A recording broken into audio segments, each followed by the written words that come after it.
Hello everyone, welcome back to try and taste kitchen. આજે હું તમારી સાથે શેર કરીશ દિવાળી માટે સ્પેશિયલ એકદમ નવી ટમેટાં અને બટેટાની પૂરી બનાવવાની રેસીપી. ખાવામાં એકદમ ક્રિસ્પી ખસ્તા એવી આ પૂરી બને છે અને ઘરમાં બધાને ખૂબ જ ભાવશે. તો રેસીપીને એન્ડ સુધી જરૂરથી જોજો. તો રેસીપી ગમે તો વિડીયોને લાઇક કરજો, શેર કરજો અને આવી જ નવી રેસીપી જોવા માટે ચેનલ ઉપર નવા હો તો ચેનલને સબસ્ક્રાઈબ કરી બાજુમાં આપેલો બેલ આઇકન જરૂર પ્રેસ કરજો. તો ચલો સ્ટાર્ટ કરીએ. ક્રિસ્પી ખસ્તા પૂરી બનાવવા માટે આપણે મિક્સિંગ બાઉલમાં 1.5 કપ ચોખાનો લોટ ઉમેરીશું. સાથે આપણે 1 ચમચી જેટલા ચીલી ફ્લેક્સ ઉમેરીશું. આ ટોટલી ઓપ્શનલ છે, તમારે ઉમેરવા હોય તો ઉમેરવા, અદરવાઇઝ સ્કીપ કરી શકો છો. ત્યારબાદ આપણે 2 ચમચી સફેદ તલ ઉમેરીશું. તમારે સફેદ તલની જગ્યાએ કાળા તલનો યુઝ કરવો હોય તો પણ કરી શકાય. સ્વાદ પ્રમાણે મીઠું ઉમેરીશું. ત્યારબાદ આપણે 1.5 મોટી ચમચી જેટલું અમૂલ બટર ઉમેરવાનું છે. તમે અમૂલ બટરની જગ્યાએ ઘી કાં તો તેલનો યુઝ પણ કરી શકો છો. હવે આપણે એને સાઈડમાં રાખીશું. ત્યારબાદ અહીંયા મેં 2 નંગ બાફેલા બટેટા લીધા છે મીડિયમ સાઇઝના અને 2 મોટી સાઇઝના ટમેટાં લીધા છે. તમારી પાસે ટમેટાની સાઇઝ નાની હોય તો 2ની જગ્યાએ 3 લેવા. હવે આપણે ટમેટાને અને બટેટાને મિક્સર જારમાં આ રીતે એડ કરી ક્રશ કરી લેવાના છે. આપણે પાણી બિલકુલ એડ નથી કરવાનું. પાણી એડ કર્યા વગર આપણે એની પેસ્ટ બનાવવાની છે. તમે જોઈ શકો છો આ રીતે એકદમ સરસ ચીકણી પેસ્ટ બનીને તૈયાર થઈ ગઈ છે, જેનાથી આપણો લોટ એકદમ પરફેક્ટ બનીને તૈયાર થશે. તો હવે આપણે ફરીથી જે બાઉલમાં બધા જ મસાલા એડ કર્યા હતા એને આપણે બટર અને મસાલાને લોટ સાથે એકદમ સારી રીતે મિક્સ કરવાનું છે. તમને મારી આજની રેસીપી કેવી લાગે છે એક મને કમેન્ટ કરી જરૂર જણાવજો. જો તમને રેસીપી ગમતી હોય તો વિડીયોને એક લાઇક જરૂર કરજો. તમે જોઈ શકો છો કે મોણ એકદમ આપણું પરફેક્ટ છે. હવે આપણે જે ટમેટાં અને બટેટાની પેસ્ટ બનાવી હતી ને એ થોડી આપણે ઉમેરવાની છે અને થોડી ઉમેરી આપણે લોટ બાંધવાનો છે.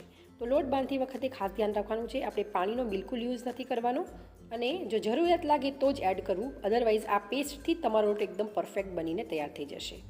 તો આપણે એકી સાથે બધી જ પેસ્ટ એડ નથી કરવાની, જરૂરિયાત મુજબ આપણે થોડું એડ કરવાનું છે અને બહુ વધારે પડતો ઢીલો પણ નહીં અને એકદમ કઠણ પણ નહીં, એવો આપણે મીડિયમ સોફ્ટ ડો બાંધીને તૈયાર કરવાનો છે. તમે જોઈ શકો છો આ ટાઈપનું ટેક્સચર કન્સિસ્ટન્સીવાળો ડો આપણો તૈયાર કરવાનો છે. હવે અહીંયા મેં મીઠા લીમડાના પાન લીધા છે 10થી 12, એને આપણે રફલી ચોપ કરીને ઉમેરીશું. તમારે એની જગ્યાએ કસૂરી મેથી અથવા તો ધાણાભાજી ઉમેરવી હોય તો પણ ઉમેરી શકાય.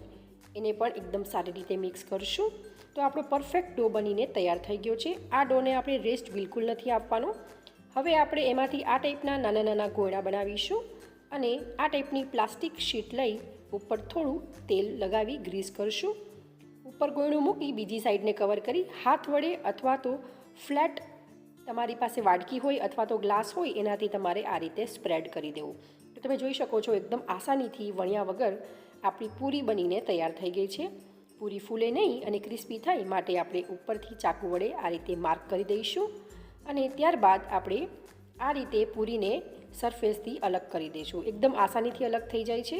અહીંયા મેં એક જ પૂરી વણી છે, તમે એકી સાથે 2 થી 3 પૂરી વણીને પણ તૈયાર કરી શકો છો.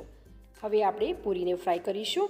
તો પૂરીને ફ્રાય કરતી વખતે તેલ ઓલરેડી ગરમ હોવું જોઈએ અને મીડિયમ ફ્લેમ ઉપર આપણે પૂરીને ફ્રાય કરવાની છે. તો પૂરીને એડ કર્યા બાદ તરત સાઈડને ચેન્જ નથી કરવાની. થોડા ટાઈમ બાદ આપણે પૂરીની સાઈડને ચેન્જ કરી એકદમ સરસ ગોલ્ડન ક્રિસ્પી થાય ત્યાં સુધી આપણે ફ્રાય કરીશું. જો તેલ વધારે પડતું ગરમ હશે તો પૂરી જે છે એ આપણી કાચી રહી જશે અને જો વધારે પડતું ઠંડુ હશે તો પૂરીમાં તેલ ચડી જશે. તો તેલનું ટેમ્પરેચર એકદમ પરફેક્ટ હોવું જોઈએ અને આપણે એને મીડિયમ ફ્લેમ ઉપર જ ફ્રાય કરવાની છે. પૂરી આપણી ફ્રાય થઈને તૈયાર છે. હવે આપણે એક્સ્ટ્રા ઓઇલ રિમૂવ કરી પ્લેટમાં કાઢી આવી જ રીતે બીજી બધી જ પૂરી ફ્રાય કરી લઈશું. પૂરી ઉપર તમે લાલ મરચું અથવા ચાટ મસાલો પણ સ્પ્રિંકલ કરી શકો છો. તો તમે પણ એકવાર ઘરે જરૂર બનાવજો અને કેવી બને છે એ તમારા ફીડબેક મને કમેન્ટ કરી જરૂર જણાવજો. તો ચાલો ફરી મળીશું એક આવી જ નવી રેસીપી સાથે. Thank you for watching.